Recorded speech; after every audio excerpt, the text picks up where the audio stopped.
I want to go to page 23 of the Nation, the county news. There is a big picture there saying, muddy roads leave Suba South commuters stranded.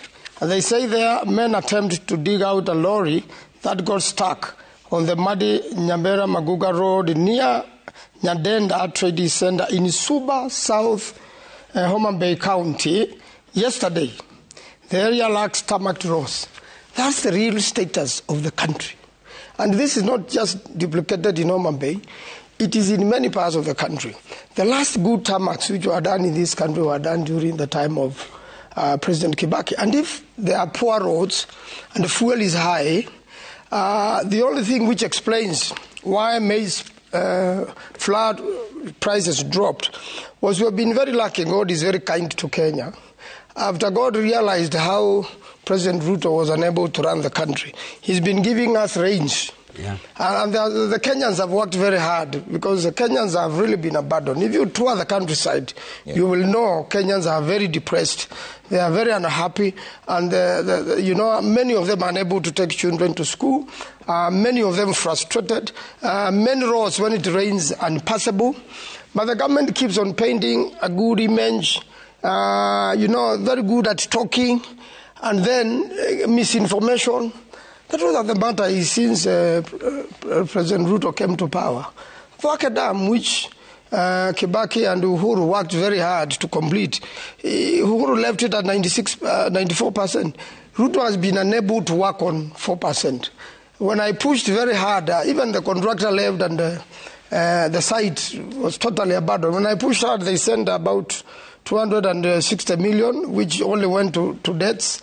Then another 300 million in a project where they should be spending 2, 3, 4 billion shillings to complete it, so that people can begin, food production, irrigation.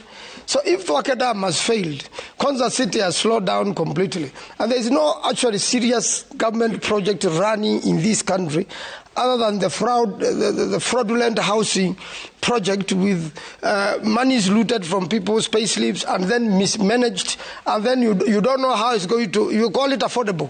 Affordable to who? These houses are being built for the richer people.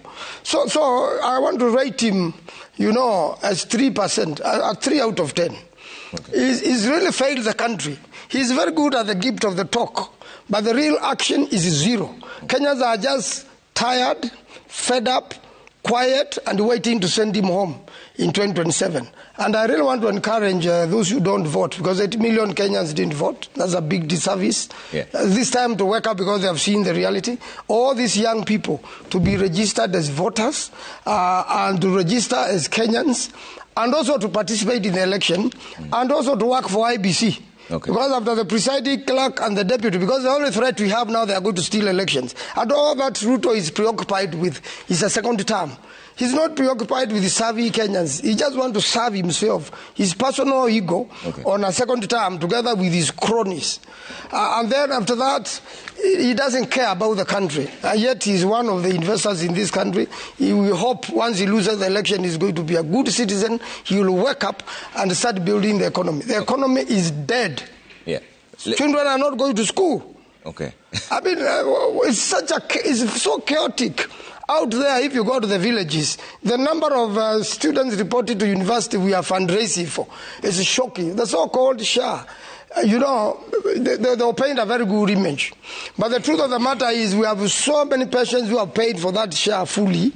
I have quite a number. And when they are leaving hospital, very little money is paid for them. And we are still fundraising to clear hospital bills. That's the reality of the country. All right.